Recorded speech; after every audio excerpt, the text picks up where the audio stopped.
Buenos días, querida comunidad universitaria. Les habla Cabe Osier, bienvenidos y bienvenidas a un nuevo episodio de Horizontes Pedagógicos, un espacio donde exploramos juntos las ideas que transforman la educación superior. Hoy nos adentraremos en la unidad 1, Fundamentos de la didáctica y evaluación universitaria, un viaje fascinante hacia el corazón de la enseñanza y el aprendizaje en nuestras aulas.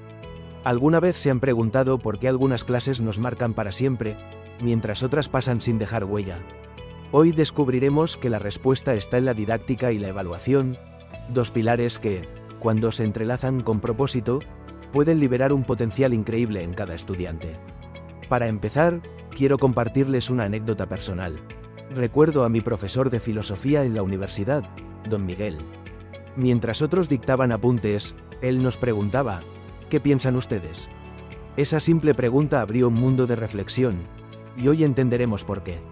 Acompáñenme estos 30 minutos para desentrañar juntos los enfoques pedagógicos, el papel de la didáctica y la evaluación formativa. Comencemos. Empecemos por los cimientos. Los enfoques pedagógicos. Imaginemos dos salones de clase. En el primero, el profesor habla desde un púlpito, los estudiantes copian apuntes en silencio y el conocimiento fluye en una sola dirección, del que sabe al que no sabe. Este es el enfoque tradicional, también llamado bancario, término acuñado por el gran pedagogo brasileño Paulo Freire. Él decía que en este modelo, la educación se reduce a depositar información en mentes vacías, como quien llena una alcancía. Los estudiantes son receptores pasivos, y el aprendizaje se mide por la repetición. ¿Y qué dice la estadística? Según un estudio de la UNESCO, 2021, en América Latina aún cerca del 60% de las clases universitarias utilizan predominantemente métodos expositivos unidireccionales. Pero aquí viene la pregunta: ¿es esto suficiente para formar profesionales críticos y creativos en un mundo cambiante? Dato curioso: ¿sabían que la palabra alumno viene del latín alumnus, que significa alimentado? En el enfoque tradicional, literalmente se alimenta conocimiento. Ahora, crucemos al segundo salón. Aquí el profesor es un facilitador, los estudiantes debaten, cuestionan y co-construyen saber. Este es el enfoque emancipador o crítico. Su objetivo no es solo transmitir información, sino liberar el pensamiento.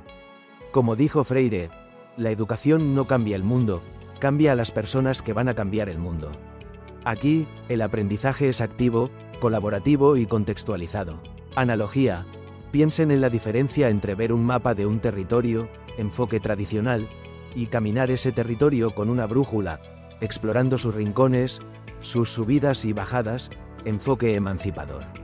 ¿Cuál creen que genera mayor aprendizaje significativo?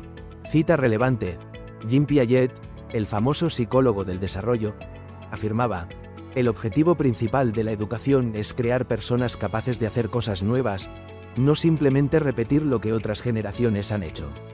Pasemos ahora al concepto central de hoy: la didáctica. No es solo un término elegante para dar clase. La didáctica es, en rigor, una disciplina pedagógica que estudia y desarrolla los métodos, técnicas y estrategias de enseñanza y aprendizaje para optimizar la transmisión de conocimientos, habilidades y valores. Su pregunta esencial es: ¿cómo enseñar de la mejor manera posible?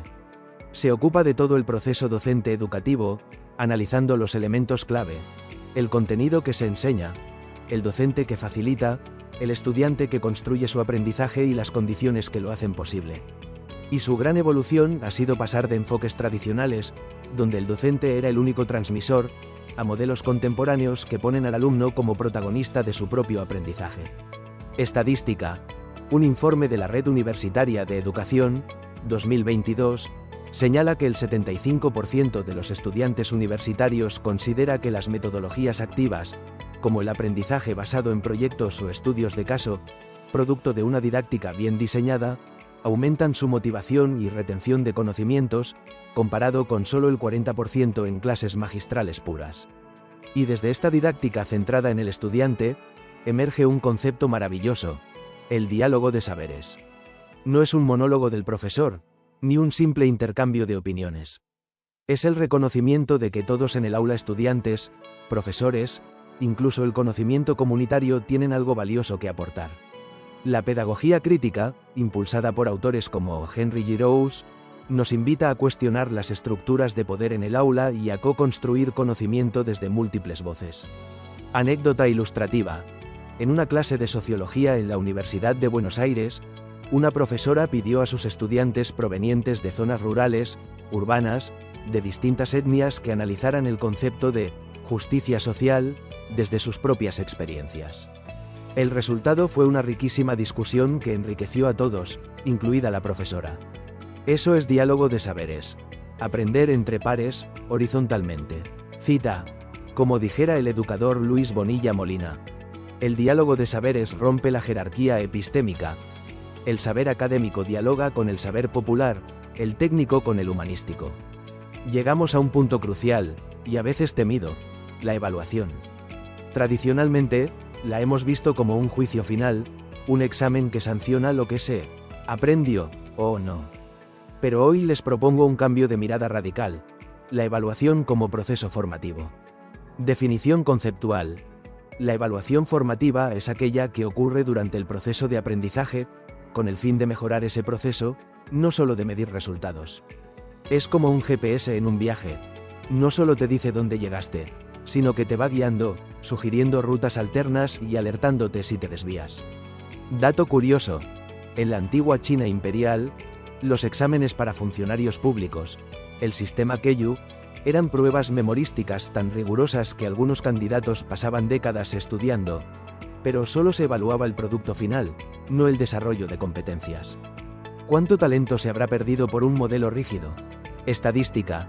Según John Hattie, investigador educativo, la retroalimentación efectiva, feedback, es uno de los factores que más impacto tiene en el aprendizaje, con un tamaño de efecto de 0,79 sobre 1.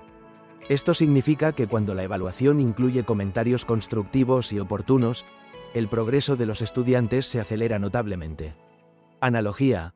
Imaginen que están aprendiendo a tocar guitarra. Un enfoque tradicional los haría practicar escalas en solitario durante meses, para luego presentar un concierto donde se les juzga.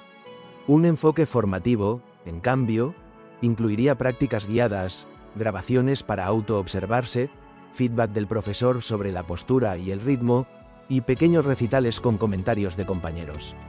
Al final, no solo tocan una pieza, sino que comprenden la música. Cita poderosa. Dylan William, experto en evaluación, afirma: la evaluación es la brújula del aprendizaje. Si no sabemos dónde estamos, no podemos decidir hacia dónde ir. Hemos recorrido un camino apasionante, desde los dos enfoques pedagógicos, el tradicional que deposita, y el emancipador que libera, pasando por la didáctica universitaria como esa disciplina que diseña con cuidado el cómo enseñar, y el diálogo de saberes que enriquece el aula, hasta llegar a la evaluación como compañera formativa del aprendizaje. Quiero dejarles con esta reflexión. La educación universitaria no es una carrera de obstáculos donde unos ganan y otros pierden. Es un horizonte pedagógico que se expande cada vez que un profesor pregunta en lugar de afirmar, cada vez que un estudiante aporta su saber único, cada vez que una evaluación sirve para crecer y no solo para calificar. Como dijo Rosa Sensat, pedagoga española, educar es depositar en cada hombre toda la obra humana que le ha antecedido. Es hacer de cada hombre resumen del mundo viviente, hasta el día en que vive.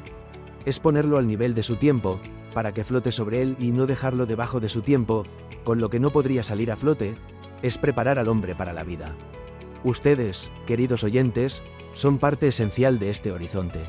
Ya sea como estudiantes, docentes o gestores, tienen en sus manos el poder de transformar la educación desde lo pequeño.